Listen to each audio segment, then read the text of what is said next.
Magpapakita kayo. Kagaya yan, nakita yung bata mo, mga walang lisensya, hindi naka-register yung motor.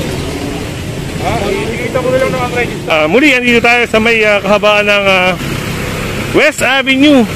At yun nga, merong nakumpiska na trapal dun sa magtitinda ng pares dahil ito ay ginagawa na nilang tindahan. Yan, kasama natin ngayon si Sir Joey, ang hepe ng Task Force Special Operation. Yan, good morning Sir Joey. Yan.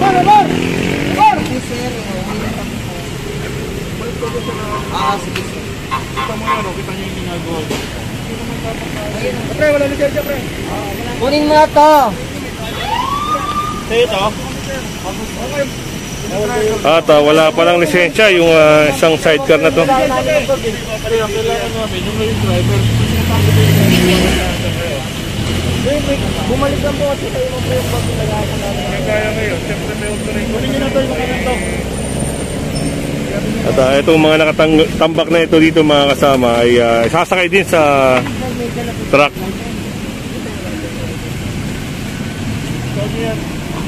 Ayun, impound daw dito mga kasama yung ano na ito, sidecar na ito mga kasama.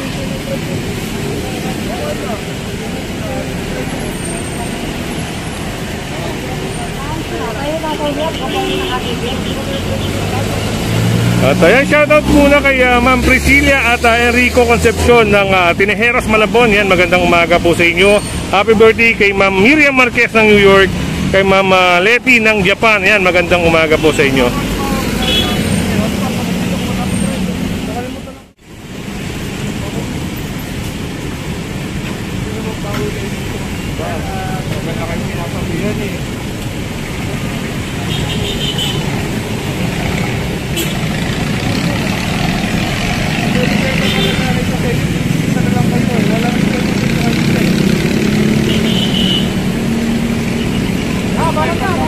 Ang naging problema rito mga kasama ito pala, sila kuya, no? Nakarating dito yung sidecar nila pero walang may presenta na lisensya.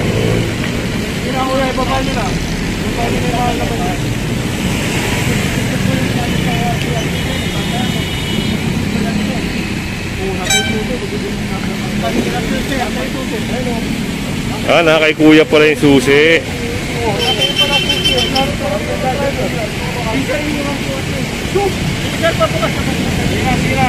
Tulungan nyo na yung babagat.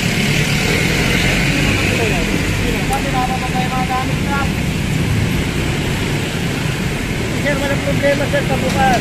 Habang kausap mo. Sa pangalan mo kayo mga gamit ka.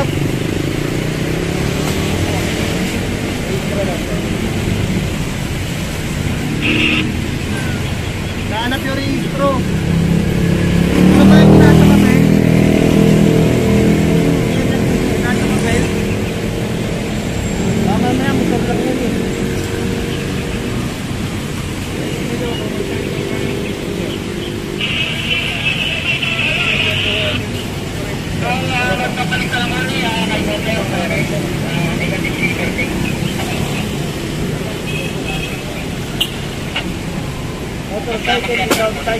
Yun, at mga kasama, nabasa na sa pabor na wala palang sidecar yung motosiklo na yun, kaya indicate sa ORCR.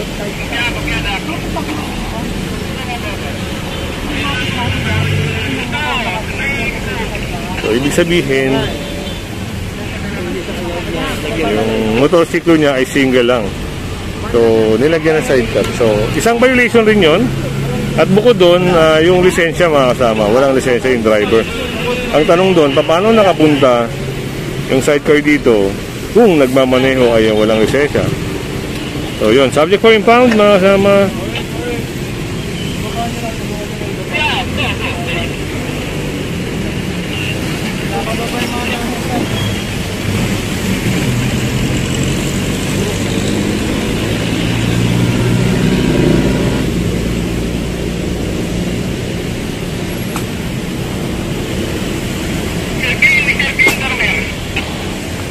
Go!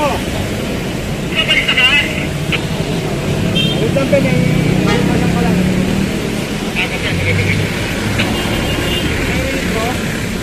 Walang rehistro?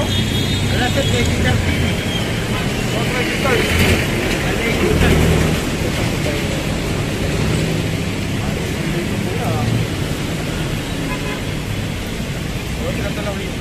Meron sir, pero nakalagay sa net.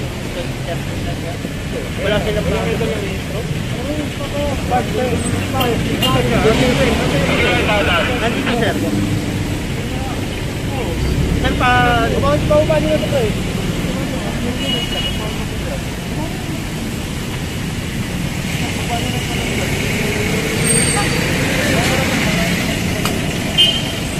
Ayan, at kung hindi ka pa nakasubscribe sa ating channel, pasubscribe na lang po si Kuya Good. At syempre, pahit na rin ang notification bell para lagi kang update sa ating mga video mga kasama. Yun.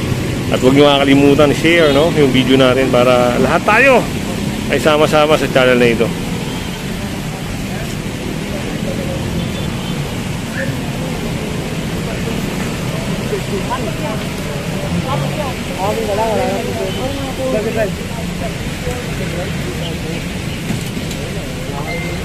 At ayun nga, binababa na yung mga kaldero nila Kuya.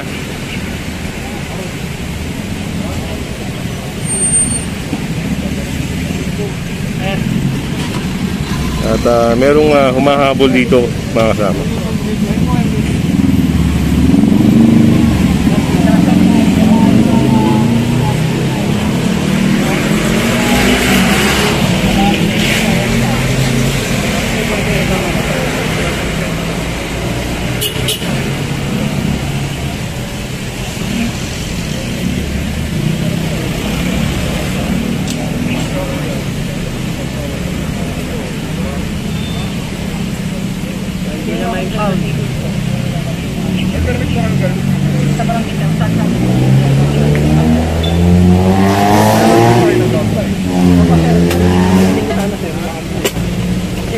Dapat kumuha kayo ng permit sa MDOT.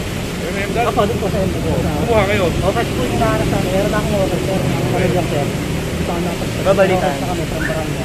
Okay. Ang laging sa akin, picture mo lang po sa Yung sa inyo, para pag nagsikita makita kayo, makakakita kayo. Hindi kaya yan, nakita yung bata mo, mga walang lisensya, hindi naka-register yung motor. Itikita mo na lang ng unregistered. Hindi ko pwede siya titikita kasi ginagamit mo sa anak buhay, hindi naman naka-register yan. Pangalawa, change configuration yan.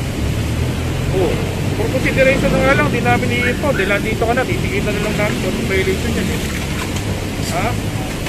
Ano? Tikita na lang yan, sir. Babalitan. Ano gusto mo? Impound tikitan. Pinagbibigyan na nga kita, binibigyan na nga kita ng consideration. Kaya lang po, naghahanap buhay ka. Ayoko rin ma-permit yung hanap buhay mo. Babalik naman yung lisensya mo. Bad center lang yan. Ano? Eh, hindi ka naman masasagot dyan. Hindi ko pwedeng baguhin yung violation mo. Hindi ko pwedeng sabihin sa amin kung nalagay namin. Kung anong violation namin, nyo, yun ang nalagay namin. Hindi ka na nga kayo, hindi pa kayo, sir. Hindi, hintay ko pa nga namin eh. Diba? Dapat sa kanina pa pinakain ako mga pinasasang pa yun.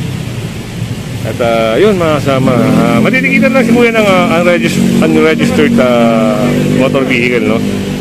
Kung mapapasin nyo, kaya siya nasita mga kasama dahil ito ay tow-away zone, no? Ay, isang mabuhay lane. At dito, pinakupa nila yung isang part ng sidewalk. So advisable pa dyan. Kasi with sidecar na yan, dapat pinapamistro mo yan. Ipamistro mo yan with sidecar. Kasi case configuration yan eh. Yan ang unang violation yan. So yun, pipirmahan na ni Kuya yung ticket niya. Sir Joey, pag mga ganito po, as a consideration, no, titikita na lang po ng unregistered. Yes, kasi nandito dumating naman yung may-ari. For consideration naman, pandemic tayo ngayon. So, naghahanap buhay sila. Bigyan na natin. Ngayon nga, siyempre, pinahanapan ko ng papel. Kasama yung documentation ng motor. So, walang registro. Yun na lang pinatigit natin. Okay, yun. Salamat Sir Joey. Yun mga kasama at napaliwanag naman ni Sir Joey na maayos. As a consideration, dahil pandemic, at dumating yung driver, ayun, titikita na lang siya ng unregistered. Medyo pricey rin. Kaya, pero yun nga, napaliwanag din na maayos ni Sir. Sir, pwede po namin kuha yung bank, sir. Ang payong po, pwede po namin kuha. Kasi, Ate Ryan, mas magaling sa ako rin nakaraan. Makita mo lang pa pwede yun. Internet na rin sa ako. Hindi naman kami sa parang dito, di ba? Kapakita para yan. At ayun, si Kuya. Tutubusin niya na lang po yung ticket niya sa any bayad center para siyempre hindi naman siya maabala. Yan, dito pa rin tayo sa may West Avenue, sa area pa rin ng Quezon City. Yan, samahan nyo lang ako at siyempre kung hindi ka pa nakasubscribe, ulitin natin, pasubscribe na lang po si Kuya Goods. At siyempre, pahit na rin ang notification bell para lagi kang update, no, sa ating mga video. Yan, salamat po at magandang umaga.